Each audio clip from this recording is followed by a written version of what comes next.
So with Shinko 705 tires, so far they're not that bad. I mean, I've got a little over 1,500 miles on this set. I've already got the low speed bounce from cupping on the front, but hell, I'm doing 56 miles an hour and the bike's still running straight, even with that slight bounce.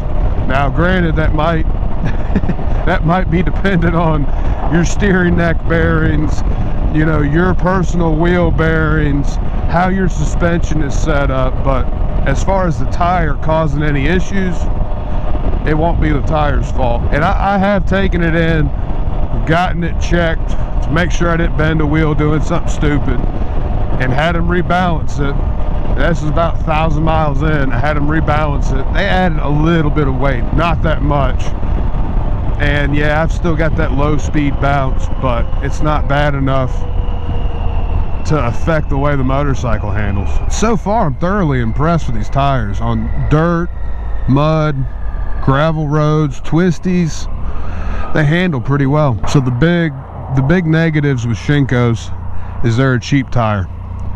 And the only bad stories I could find were whenever you run these tires on bigger bikes. So they are best suited for middleweight, lightweight bikes. But like, there's been stories that I've found online of people running these on like a GS 1250 and having a real hard time getting the tires to not only wear evenly, but not deteriorate from the inside out. What I mean by that is like the interior walls breaking down, causing air to seep through. And that's something else, is these are sold as a tubeless tire, but on a heavy bike, not running tubes, I just don't think it's where tire needs to be. So best application for this tire, middleweight, lightweight bike with a tube, and you'll probably be pretty good for the price.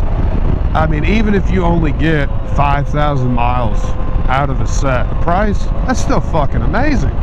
I mean, I've got $150 in the front and the rear. That's $150 for a front and a rear. I've had front tires that cost $200 that only got 7,000 miles. I mean, I've spent $300 on rear tires. That freaking Yamaha Striker I had, yeah, the rear tire was $310 because there was only 2 manufacturers, and the front tire was like $200. You're only getting 6,000 out of the front and 4,000 out of the rear if you're lucky. Those were the factory OEM Bridgestones.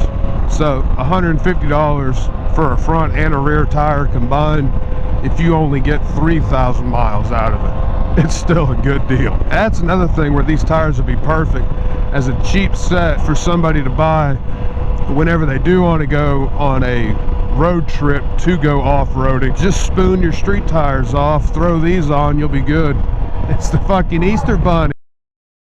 That guy always does crazy shit, man. Like Halloween, he's got a trailer fucking all decked out, lights all over it. Even in Christmas, he's got it looking like a damn Christmas tree driving around in a Santa Claus outfit. Shinko's in wet weather, I haven't had a problem with them slipping. Like I put these on in November, so there's a lot of cold, wet days. I thought because it being a solid tire, you know, only being one compound all the way around, that I might have problems on cold, wet days, but it really handled well. And granted, I mean, you still have to let your tires warm up before you go out and do anything stupid, but these things stick good. I will say this, it's taken, with the Bridgestone Battle Wings on this bike, I could get up to 100, 120 and feel fine. You know, like whenever I'm riding around in Mexico. With these, the Shinkos, it gets kind of shaky once you hit 90 miles an hour. I mean, they're not stable enough to handle 100 miles an hour.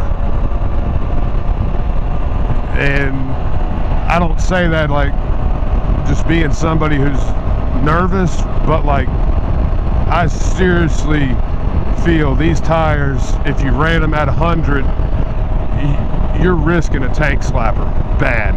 So 70, 80, they're pretty smooth on the highway. I wouldn't go up over 80 on them. I mean, just don't. It's an on-road, off-road tire. Don't do anything stupid. I mean, it's not a fucking sport bike tire. You can't go out there and pretend to be Valentino Rossi on these.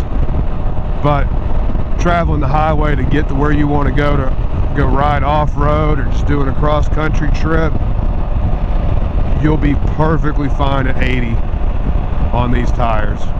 So yeah, Shinko 705 tires. My recommendations: middleweight, lightweight bikes, ran with tubes, and they'll do everything you want them to do. Oh.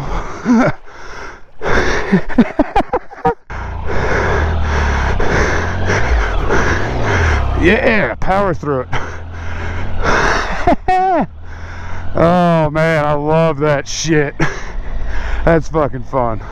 I am running Shinko 705 tires, but when you get into that much mud, man, there's nothing to save you.